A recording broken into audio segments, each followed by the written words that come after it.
Bonjour à tous, bienvenue. Bonjour Jean-Paul Diaz. Bonjour Monsieur Boubacar Fall.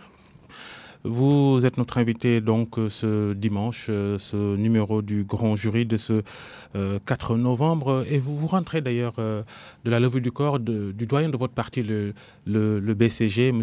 Niang, qui sera enterré ce matin à Yarar. Votre parti, on va en parler d'ailleurs tout à l'heure. Je vous remercie, Monsieur Boubacar Fall. Je voudrais d'abord saluer vos auditeurs et peut-être vos téléspectateurs si ça passe en télévision. Et dire qu'aujourd'hui, je suis doublement ému en venant ici, parce que vous ne le savez peut-être pas, mais c'est moi qui ai inauguré cette émission en tant qu'invité. Oui. Au moment où les initiateurs avaient créé cette émission, j'ai eu l'honneur d'être le premier invité de cette émission. Et je pense que j'ai porté bonheur à cette émission, parce qu'elle est devenue l'émission politique du dimanche matin. L'autre élément de mon émotion, c'est qu'effectivement, je reviens de la levée du corps du doyen de notre parti, Aladji Birane Niang, que nous appelions affectueusement Président Niang. Je dirai tout à l'heure pourquoi on l'appelait Président Niang. Il a été membre fondateur du BCG. Il a été de tous les combats avec nous. Nous étions tous à l'époque au PDS.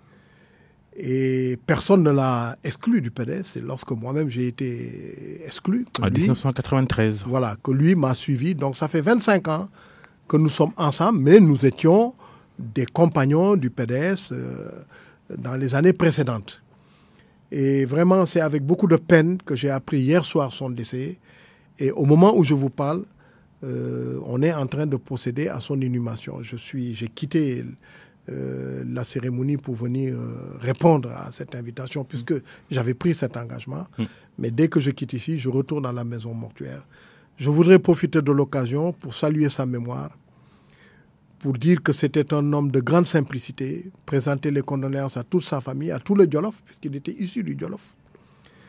Et dire que les dernières années, dans le dernier Conseil économique et social, il était membre du Conseil économique et social. Macky Sall, le président Macky Sall, nous avait fait l'honneur de le nommer dans cette institution-là. Le Conseil économique, social et environnemental. Tout à fait, voilà. Ouais.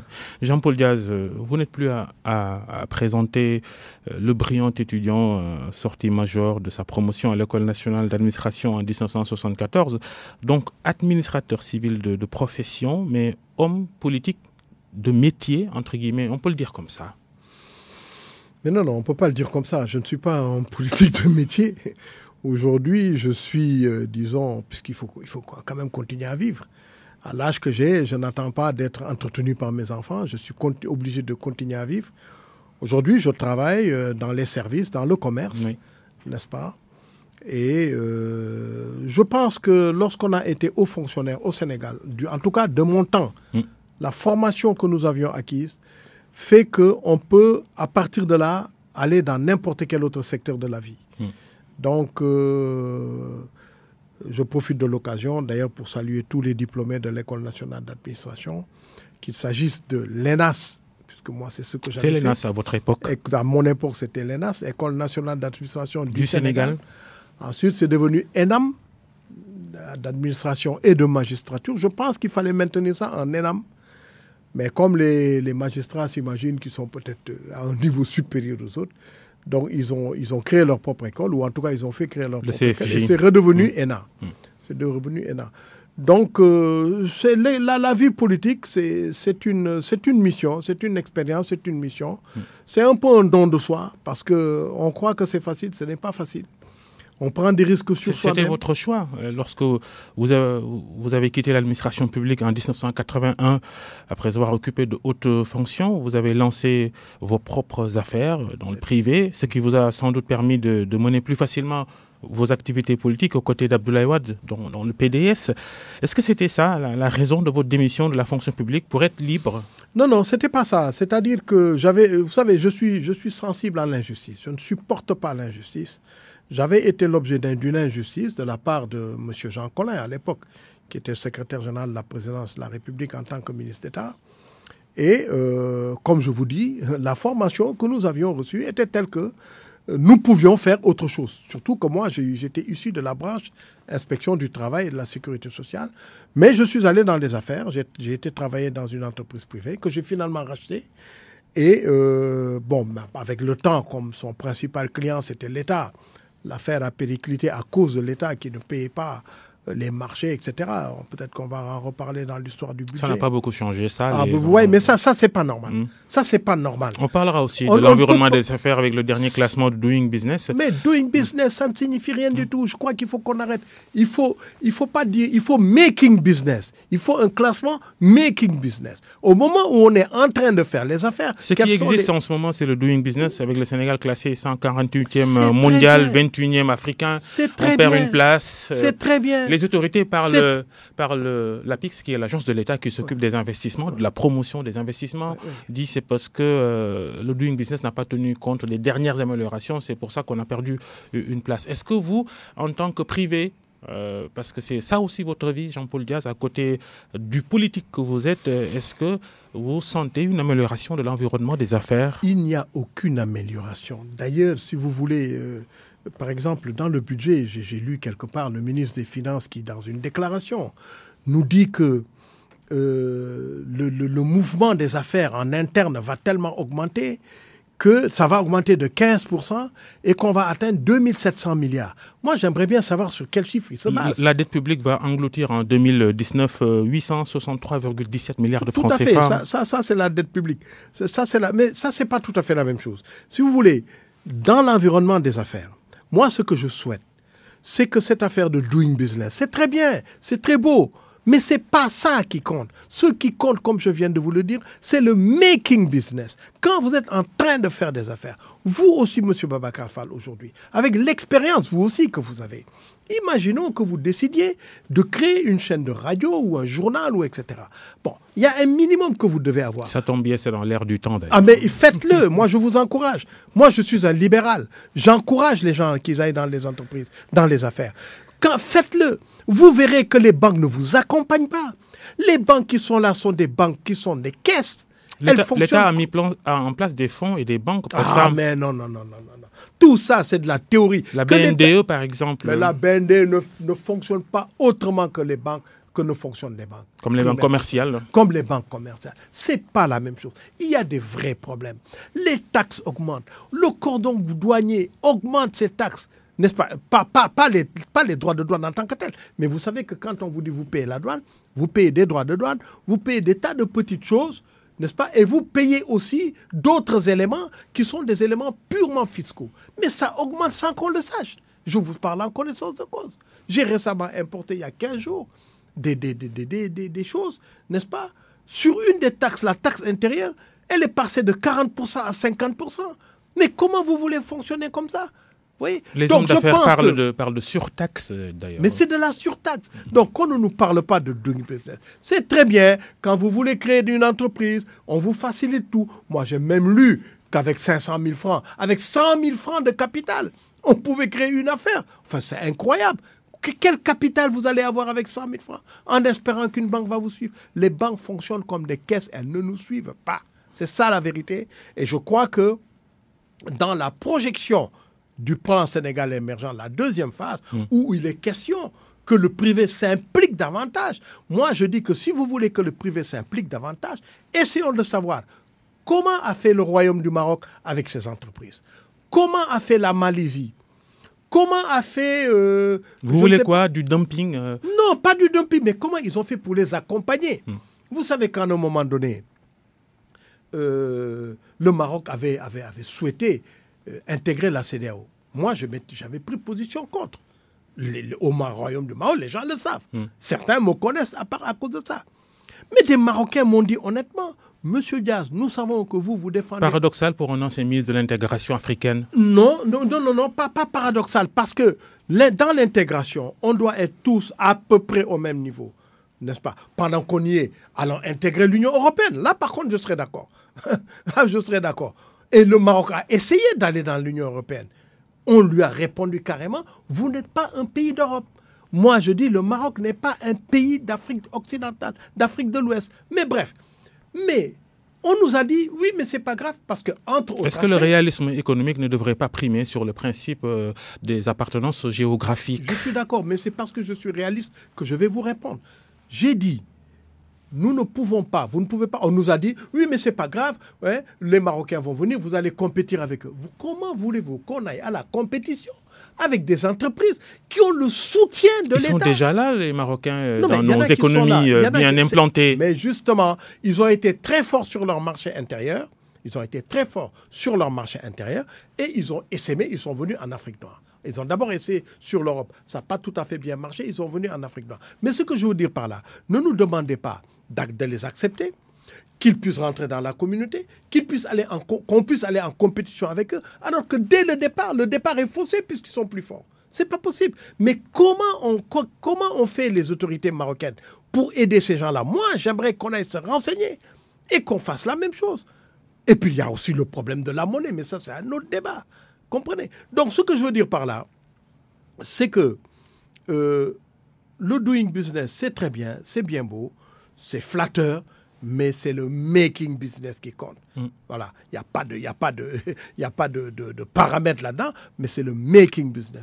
Quand vous êtes là, que vous ne passiez pas votre temps à vous défendre des contrôles de ceci, des contrôles de cela, que vous ne passiez pas votre temps à lutter, n'est-ce pas, pratiquement à supplier les banques. Moi, j'ai eu un problème récemment avec une banque dans laquelle je n'ai jamais eu de découvert. Je parle de mon entreprise. Jamais eu de découvert.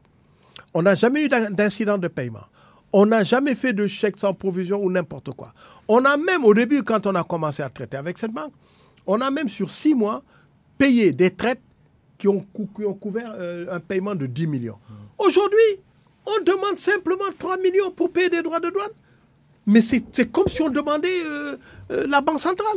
Alors, on a été obligé d'aller nous débrouiller autrement. Vous avez changé de banque peut-être? Non, on n'a pas changé. On va peut-être le faire, mais on n'a pas encore fait. Ouais.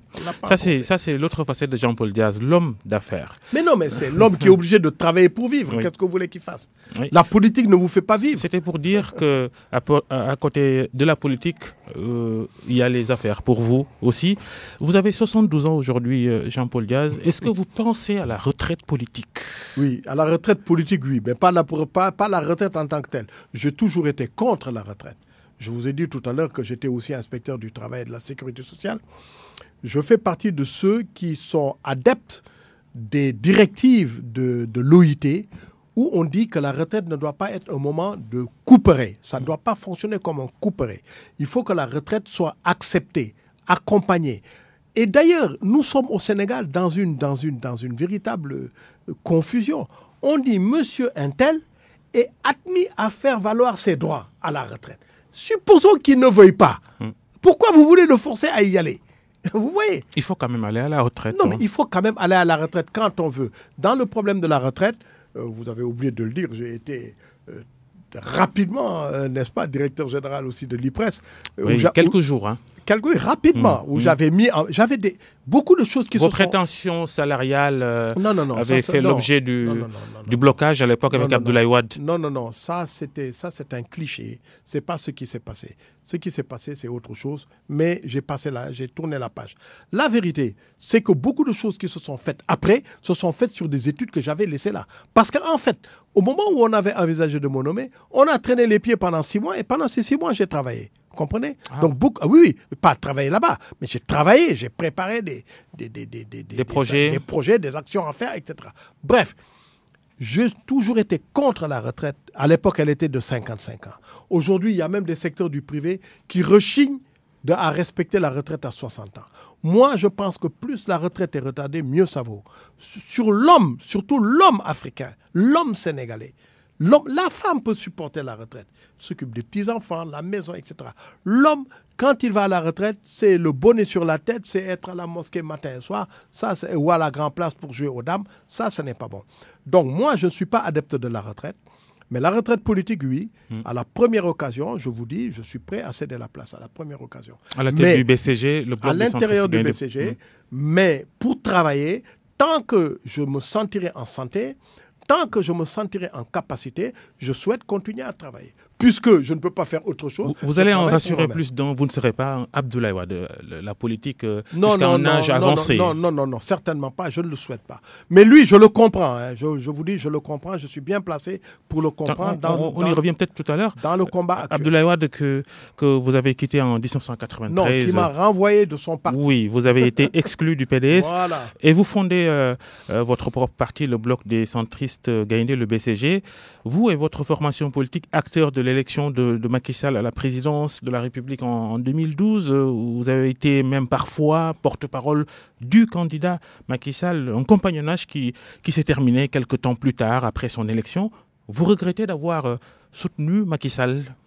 J'ai déjà dit et je répète, pour parler comme les physiciens, dans les mêmes conditions de température et de pression, si c'était à refaire, je le referais. Ah. N'est-ce pas? Oui, parce que j'étais convaincu qu'un homme jeune comme Macky, à l'époque, le président Macky Sall, un homme jeune comme ça, il fallait le soutenir peut-être pour qu'on puisse accéder à quelque chose d'important. Si c'était à refaire, je l'aurais refait. Évidemment, j'avoue que pour la suite, ça n'a pas été satisfaisant. Peut-être que ça viendra, j'en sais rien, mais ça n'a pas été satisfaisant. On parlait de feu le président Birania. Birania, nous étions au PDS. Le doyen de votre parti, décédé hier soir. Décédé hier soir. Président Birania, nous étions au PDS. Et il était le président de la 3e fédération de Dakar. Nyari Tali, Bernard Tali, Diopol, Derklé, HLM, etc. C'était la fédération la plus puissante de Dakar. Et moi, j'étais le responsable départemental de Dakar et le responsable régional du PDS aussi. Donc, c'est un homme qui a été actif, que Macky Sall a connu. Et c'est ce qui fait que d'ailleurs, je me souviens très bien que le jour où nous signions notre accord, BCG et Macky Sall, n'est-ce pas, le président Macky Sall était à côté de moi, il l'a reconnu. Il me dit, mais ça, c'est pas le président Nia. J'ai dit, oui, mais c'est effectivement le président Nia, n'est-ce pas? Et donc, voilà comment on l'a appelé président. C'est parce qu'il était président de la 3e fédération.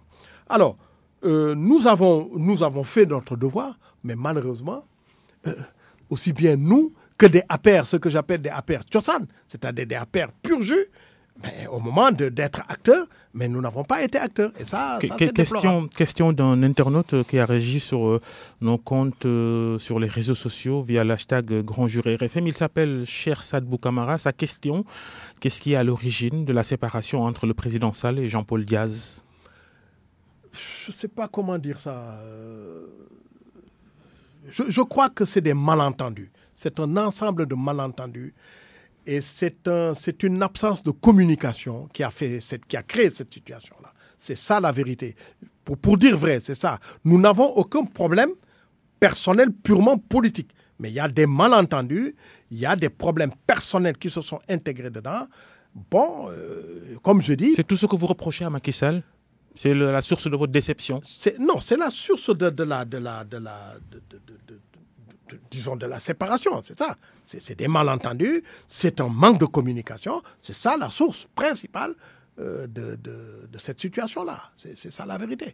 Mais je vous parlais de président Nia, c'est quand même Macky Sall qui l'a nommé au Conseil économique. Est-ce que c'est la distribution des cartes par Macky Sall après son élection qui vous a frustré? Non. Nous étions d'accord sur quelque chose qui ne s'est pas fait, mais bon, ça ne m'empêche pas, quand même, je dois vous signaler qui m'a souvent demandé de l'accompagner dans des voyages. Je me souviens du dernier voyage que nous avions fait en Europe d'ailleurs. Il n'a pas voulu m'inscrire dans le voyage en tant qu'ancien ministre. Il m'a inscrit comme invité personnel du président de la République du Sénégal. Et ça, c'est quand même flatteur, n'est-ce pas? Ça fait que je venais pratiquement avant tous les ministres, quelque part. Ouais. Non, je pense que c'est un manque de communication. C'est des malentendus, c'est des un tel a dit, c'est des choses comme ça. Quand vous ne communiquez pas, quand vous ne discutez pas avec les gens, forcément, des mauvais esprits s'infiltrent. Quand vous décidiez de rallier l'opposition, n'aviez-vous pas été influencé un peu par l'alliance entre votre fils Barthélémy, un des lieutenants de Khalifa Sall, l'ex-maire de Dakar, farouche opposant de Macky Sall, condamné et emprisonné dans l'affaire de la caisse d'avance? Est-ce que vous n'avez pas été emporté par votre fils Barthélémy? Non, la vérité sur cela, non. Barthélémy, je suis son père, il ne peut pas m'influencer. Ce qui s'est passé, c'est exactement ce que je vous dis. Nous étions à quelques encablures des élections législatives. Vous avez oublié de le dire, j'ai quand même été député sur liste BCG. Oui. J'ai été vice-président de l'Assemblée nationale. Une fois. Hein. Oui, d'accord. Ouais. Mais sur liste BCG quand même. Voilà. Donc, avec le système du plus fort reste... Non, mais c'est la loi. C'est la loi. Si quelqu'un n'est pas content, qu'on change la loi. Pendant qu'on y est, moi, j'ai toujours été favorable au scrutin uninominal. Hein. On dit, par exemple, Médina a droit à 3 députés, on se bat pour... Un championnat. Comme un championnat, n'est-ce pas? Moi, je suis pour le système uninominal, si c'est à choisir. Au moins, c'est plus clair. Mais c'est la loi, c'est pas moi qui l'ai faite, cette loi-là. Donc, nous étions à quelques encablures des élections législatives. Nous avions l'information selon lesquelles, peut-être que c'est pas vrai d'ailleurs, mais en tout cas, comme il y a manque de communication, nous, c'est cette information que nous avions. Selon lesquelles, le président de la République discutait avec les uns les autres, avec le PIT, la LD, les uns et les autres. Et pas avec ses etc. partenaires originels. Et pas avec ses partenaires originels. En tout cas, pas avec nous. Quand nous nous sommes rendus compte qu'on risquait de ne pas être participants du tout, nous avons été contactés. Mais je dois dire qu'à cette situation, psychologiquement, nous avait préparé à partir avec les autres aussi. Nous avons été contactés, on a échangé, mais nous avons dit oui. Surtout qu'il faut quand même admettre, il faut quand même rappeler que c'était la grande coalition qui devait se réunir. C'est-à-dire celle qui s'est retrouvée finalement autour du PDS et celle qui s'est retrouvée autour de Khalifa. C'est cet ensemble-là qui devait se réunir. C'est dans cet ensemble que nous sommes partis. Alors maintenant, ça n'a pas marché parce qu'il y a eu une scission à l'intérieur, n'est-ce pas? Et bon, les résultats ont été ce qu'ils ont été, mais je n'ai pas été influencé. Il y a eu un manque de communication. S'il y avait eu communication... Vous serez resté toujours dans le camp du pouvoir. Vous savez qu'on a failli voter non au référendum. Le BCG a voté BCG a failli voter non. C'est parce qu'au dernier moment, le président de la République m'a appelé. Et c'est dans cette discussion que nous avons clarifié des choses et que nous sommes revenus à de meilleurs sentiments. Vous voyez, ces problèmes de communication, ces problèmes de malentendu. À part ça, vous ne reprochez rien à Macky Sall. Est-ce que c'est un président travailleur? Un autre internaute, Abou Agne, il vous demande ce que vous pensez des projets réalisés par Macky Sall, Ila Touba, Le Terre, entre autres. Ça, c'est le PSE, c'est l'essentiel du PSE. Dans sa première phase, la phase de démarrage qui va de 2014 à 2018. Parce qu'au départ, nous n'avions pas, lorsque nous l'accompagnions, nous n'étions pas dans l'affaire. Le PSE n'existait pas. C'était Yonou Yokote. C'était le programme politique Yonou Yokote que nous avons porté. Ce programme ne prévoyait pas toutes ces choses-là. Bon, pour l'essentiel. Mais d'ailleurs, là aussi, autre chose. Lorsqu'il y a eu le PSE, lorsque le PSE a été lancé, et qu'on est allé à Paris le présenter, le président de la République et son équipe sont allés le présenter à Paris. Mais ils ont invité des gens de l'opposition de l'époque, des gens qui étaient contre tout ça. Et ceux qui étaient porteurs, soutien de l'action gouvernementale n'étaient pas invités. Alors maintenant, j'apprends que le mois prochain, il y a une présentation de la deuxième phase, celle qui est censée impliquer davantage le privé, à Paris. Ben, j'espère que cette fois-ci, ceux qui sont avec le pouvoir seront invités de préférence à ceux qui sont dans l'opposition. Ouais. Donc c'est chaque fois des choses comme ça, des petites choses comme ça, qui font que vous vous sentez écarté, alors que le président Giscard d'Estaing disait, la politique c'est l'action. Quand on n'est pas acteur en politique, ben il y a un problème. Les gens de l'opposition... Où est-ce qu'on va vous loger, Barthélémy Jean-Paul Diaz, où est-ce qu'on va vous loger? C'est vrai, aux législatives, vous étiez dans Taxawu Dakar. Oui, oui. Là, on s'achemine vers la présidentielle. Oui. En vous écoutant ce matin, on a l'impression que si Macky Sall rectifie ce que vous lui reprochez, vous pouvez le retrouver. Mais j'ai été élevé par Abdoulaye Wade qui m'a dit qu'on ne dit jamais, jamais en politique. Alors, si des choses peuvent être rectifiées, pourquoi pas? Maintenant, si des choses ne sont pas rectifiées, bon ben... on sera obligé de prendre nos responsabilités. Votre message, il est clair. Il est possible que vous retrouviez Macky Sall s'il vous appelle pour discuter. Mais vous, Babacar, vous croyez que si vous étiez appelé aujourd'hui par le président de la République ou même par le président de la RTS, je ne sais pas si ça existe, ça existe, pour échanger, vous croyez que peut-être que vous êtes issu de la RTS? Faites un raccourci si Youssou Ndour m'appelle. Ah ben je ne sais pas, nous sommes chez Youssou Ndour. Voilà. Bon, mettons, parce que vous êtes à deux doigts de passer le Rubicon. Mais si Youssou Ndour vous appelle pour un entretien, vous allez dire non? D'abord, je crois que ça ne serait pas poli, pour commencer. Ensuite, mais peut-être que dans cette discussion, des choses peuvent être remises à plat qui feront que si vous vous entendez, si vous êtes d'accord, vous pouvez continuer à cheminer. Lui, il n'est pas journaliste. Lui, il est investisseur, il n'est pas journaliste. Journaliste, c'est vous. C'est vous qui allez lui dire, maintenant, si vous Pour voulez... revenir à votre cas, il est possible, à la prochaine présidentielle, de revoir Macky Sall et Jean-Paul Diaz côte à côte, nouveaux alliés. La présidentielle, Macky Sall ne m'a jamais dit qu'il était candidat pour le moment. Ouais, il est en train de collecter des parrainages avec il les me l'a jamais collaborateurs. dit. Avant que je ne sois avec lui, il faut qu'il commence par me dire qu'il est candidat. Il ne m'a jamais dit qu'il était candidat, pour commencer. Parce que la dernière fois, quand nous avons marché, c'est qu'il est venu chez moi 3 ou 4 fois et nous avons signé un accord. Je vous ai dit que le jour où nous avons signé cet accord, il y avait le président Niang qui était assis. Si vous reprenez votre collaboration politique avec Macky Sall, qu'est-ce que vous allez faire de Khalifa Sall alors? Mais on n'en est pas encore là. Moi, j'ai été en coalition avec les amis de Khalifa Sall pour les législatives. Je voudrais vous dire que cette coalition Tahoe Sénégal, c'était une coalition pour les législatives. Circonstancielle. Pour les législatives. La preuve, c'est qu'à l'intérieur de cette coalition, même celle qui est restée avec Khalifa, à l'intérieur de cette coalition, vous avez plusieurs candidats déclarés à la présidentielle. Alors donc, nous n'étions pas là pour aller au-delà des législatives. Mais vous savez, nous avons fait affaire avec, nous avons conclu avec Macky Sall en 2012, en janvier 2012. Vous voyez ? Nous avons conclu avec lui en janvier 2012. Des discussions avaient eu lieu avant, mais on avait conclu en janvier 2012. Donc, nous ne sommes pas en janvier 2019 encore.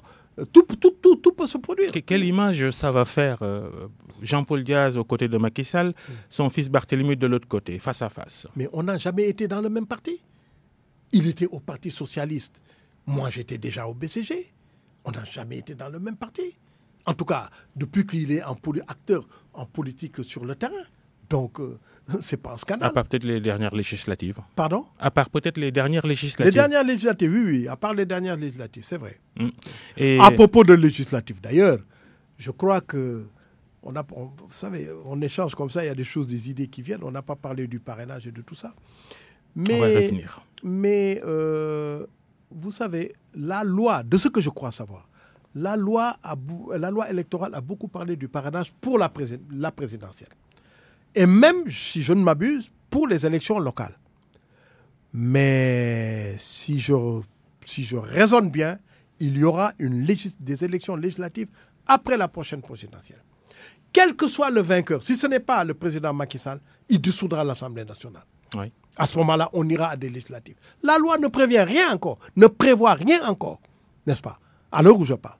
Peut-être que ça viendra, peut-être au mois de juin ou je ne sais quand. Si c'est le président Macky Sall qui gagne, je pense qu'il y aura dissolution de l'Assemblée nationale aussi.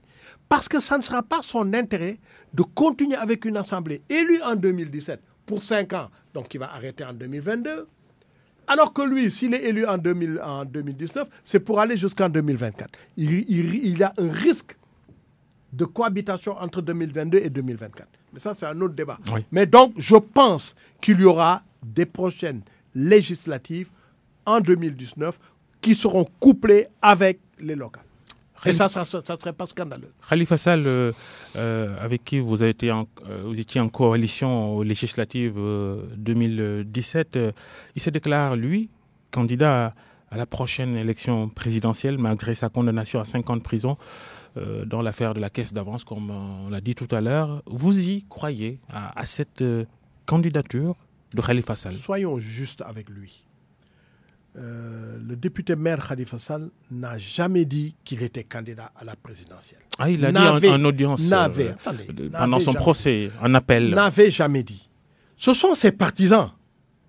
C'est ses partisans, les gens du Parti socialiste qui voulaient que leur parti ait un candidat, ce qui me paraît démocratique. Ce sont ces gens-là qui se sont mis devant, c'est vrai. Mais lorsque la situation l'a mené jusqu'à la cour d'appel récemment, qui ne s'est pas senti en situation de répondre devant la justice, mais devant un ensemble en qui il ne faisait pas confiance, il a déclaré sa candidature. À l'heure où je parle, selon moi, légalement, cette candidature, si rien ne change, elle doit être acceptée le moment venu. Maintenant, des choses peuvent changer aussi. Il peut la retirer. D'ailleurs, je dois vous dire que les gens sont candidats à la candidature. Lui, c'est différent. Tous ceux qui se sont déclarés candidats, qui ont été retirés des formulaires, etc. Vous croyez qu'ils sont candidats? Vous les voyez qui s'en vont les uns après les autres. Ils ont été bloqués par cette affaire. Il y en a qui commencent à désister, oui, Maître Mamad Gueye, entre autres. Mais justement, même ceux qui n'étaient pas d'accord avec le parrainage à l'origine, aujourd'hui se rendent compte que c'est quand même un bon rempart. C'est quelque part un bon rempart. Donc pour Khalifa, je pense que si les choses restent en l'état, je crois qu'il sera candidat. Et est-ce que dans le camp Khalifa Sall, on ne devrait peut-être pas, on ne sait jamais, vous le dites vous-même, travailler sur un plan B? Non, moi je ne pense pas. Je pense pas. Je pense que si leur candidat n'est pas sur le terrain, je crois qu'ils peuvent aller s'abstenir ou aller soutenir qui ils veulent en ordre dispersé. Mais moi, vous savez, moi, les histoires de plan B, je ne suis pas d'accord. Je crois qu'on doit être clair. Évidemment. Pas de plan B comme au PDS avec Madické Niang. Vous en pensez quoi, d'ailleurs, ce qui se passe au PDS, votre ancien parti avec Abdoulaye Wade et ceux qui lui sont favorables, qui persistent à maintenir Karim Wade candidat, un candidat qui n'est pas sur le fichier électoral, donc qui ne peut pas se présenter à la présidentielle. C'est la loi. Vous savez, le PDS, je dis toujours, c'est la femme que j'ai aimée et que je n'ai pas pu épouser. Parce que nous n'étions pas de même origine sociale, où nous n'étions pas de même religion, où nous n'étions pas, où les parents n'étaient pas d'accord. Le PDS reste mon parti de cœur, ça c'est clair. Mais c'est pourquoi, lorsque je vois des choses se passer, n'est-ce pas, ça me fait mal, je ne dis rien. Moi, je trouve que ceux qui ont tort, ce sont ceux-là qui veulent être maintenant candidats. Madické Niang, ils ont tort. Ce qu'il fallait faire, ils ont tort. Ce qu'il fallait faire. Lorsque la candidature de... Ces gens-là ont eu tort depuis 2012. Lorsque Wade a voulu coûte que coûte aller au 3e mandat, ils auraient dû lui dire non, président, vous n'irez pas. C'est pas acceptable, c'est pas normal. Entendons-nous que ce soit l'un d'entre nous. Ils n'ont pas eu ce courage-là. Maintenant que cet homme est assailli de partout, qu'il a la peine dans le cœur, c'est à ce moment-là qu'on est en train de lui mettre de... Ah oui, vous n'êtes pas d'accord avec la posture de Madické Niang? Je vous dis qu'ils n'ont pas à être candidats. Je n'ai pas dit qu'il faut que la candidature de Karim Wade. C'est lorsque le Congrès s'est réuni ou devait se réunir pour proposer la candidature de Karim, il fallait qu'il refuse. À la veille du verdict de son procès. Il fallait qu'il refuse. À l'époque, on n'était pas encore au procès.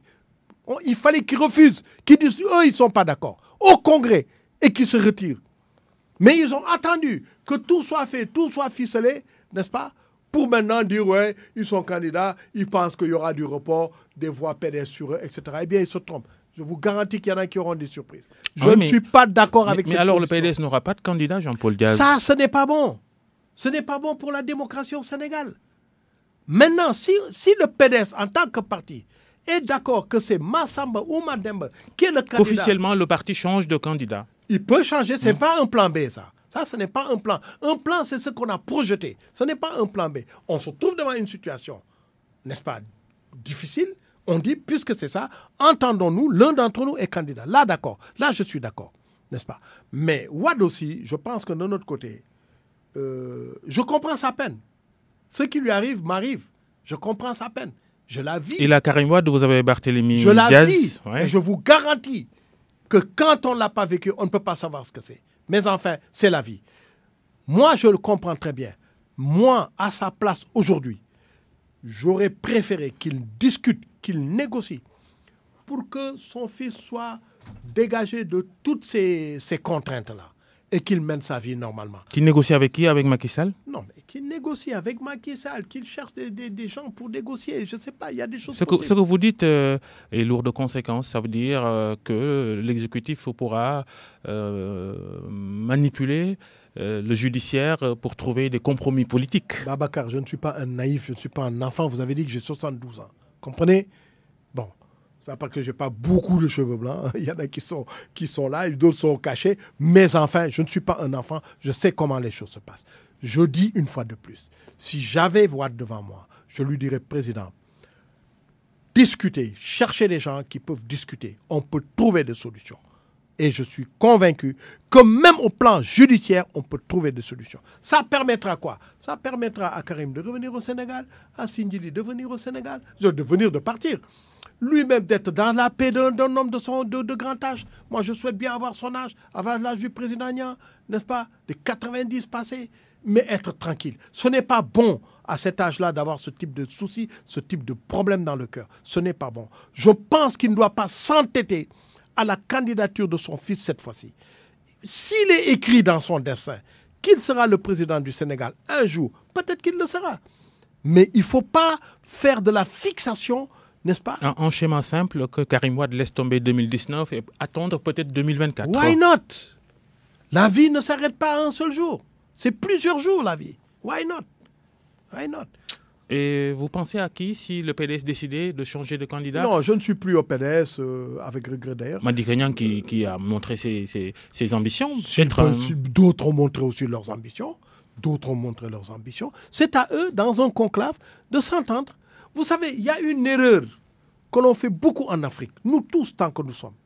Je pense que lorsqu'on va à des élections comme la présidentielle, on doit s'entendre. En tout cas, certains leaders doivent s'entendre.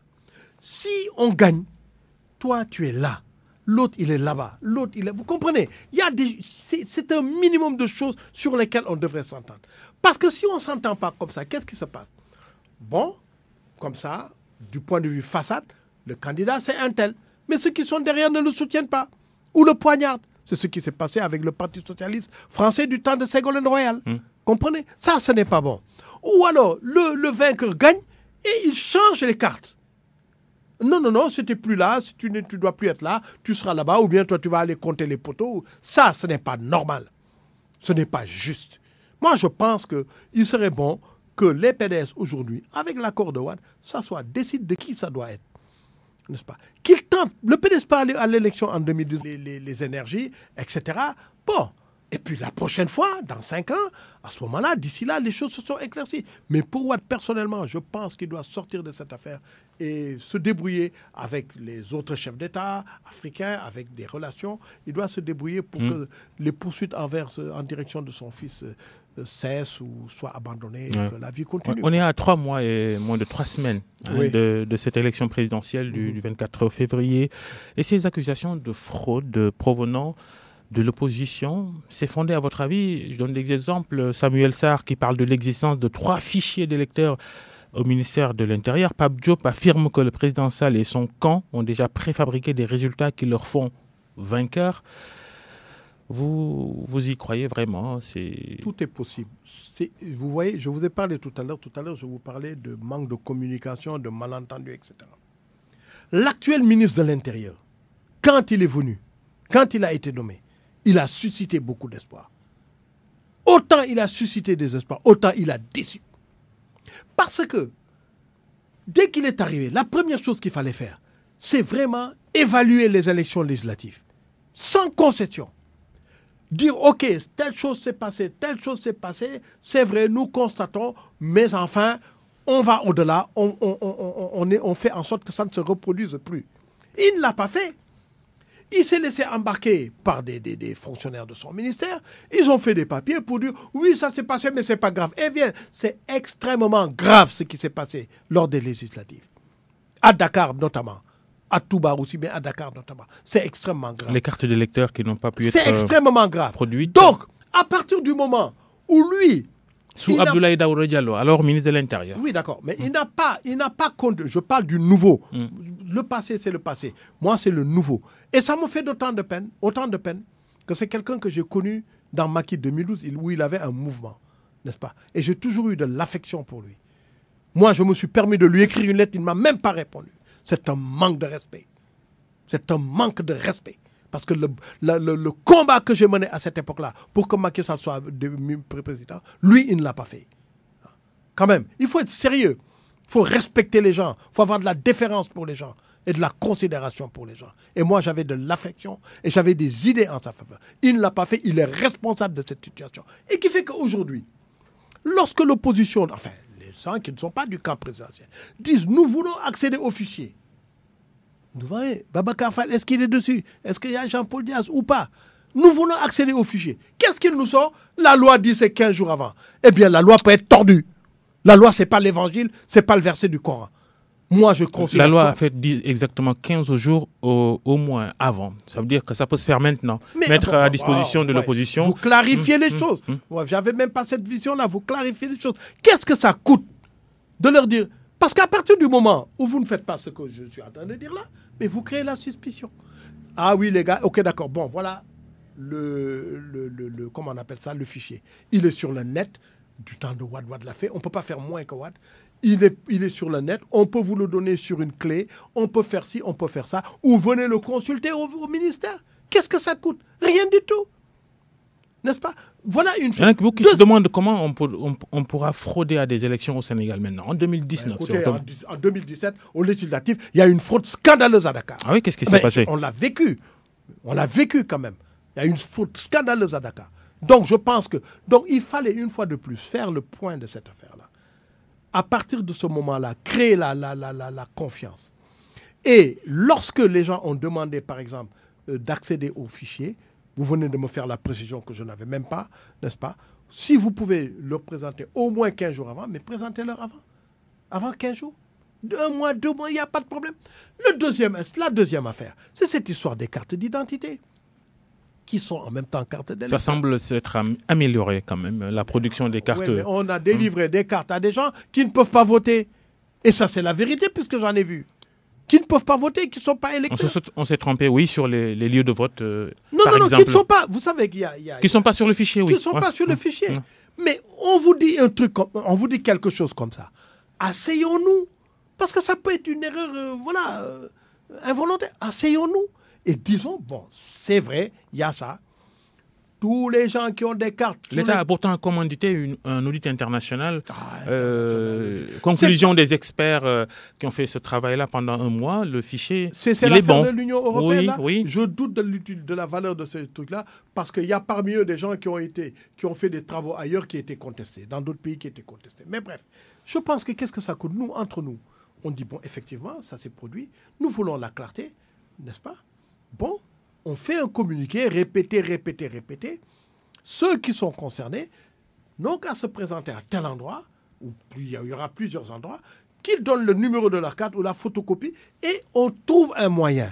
On peut faire, je ne sais pas moi, on peut trouver quelque chose, on peut imprimer d'autres cartes plastiques uniquement pour la partie vote. C'est possible. Comprenez? Alors, on est là, on dit, ah non, c'est pas vrai, tout le monde peut voter. Alors que nous avons des cartes, moi j'en ai vu plusieurs, où les gens ne peuvent pas voter. C'est-à-dire, une fois de plus, c'est le manque de communication, c'est le manque de transparence qui crée la suspicion. Maintenant, ce que disent les uns et les autres, j'en ai pas de preuves, je ne peux pas le certifier puisque j'en ai pas de preuves. Est-ce qu'on n'est plus en 93 ou en 2012 récemment, avec ces périodes préélectorales tendues? C'est pas la même chose. L'élection doit se passer normalement. Moi, je pense que, en tout cas, c'est mon vœu. L'élection présidentielle doit se passer normalement. C'est une seule personne qui sera élue. Elle doit se passer normalement. Mais pour que ça se passe normalement, il faut que tout le monde joue le jeu sur le principe, n'est-ce pas, d'accepter la transparence. Voilà. Maintenant, si quelqu'un d'autre gagne, il gagne. Mais si c'est le titulaire actuel qui gagne, bon, au moins, il aura gagné, les gens auront accepté. Mais vous ne pouvez pas être dans une situation où on vous dit, vous n'avez pas fait ça, vous êtes là à nous parler de la loi. Quelle loi? Yaya Jammeh aussi, il avait des lois chez lui.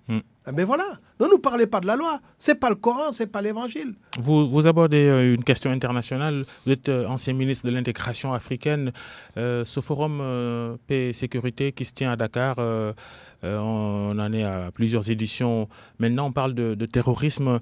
Le Sénégal, touchons du bois, épargné jusqu'ici par des actes terroristes. C'est parce que ça marche bien, le dispositif, les services sénégalais qui sont bons, qui sont brillants. Écoutez, moi, j'ai connu les services de renseignement sénégalais. Disons, je les ai pratiqués, comme on dit, en 88. Et à l'époque, les gens travaillaient, c'était de l'humain. Les gens travaillaient sans éléments technologiques. Et les gens du renseignement sénégalais sont des gens capables. Ça, je peux vous le dire, c'est des gens capables.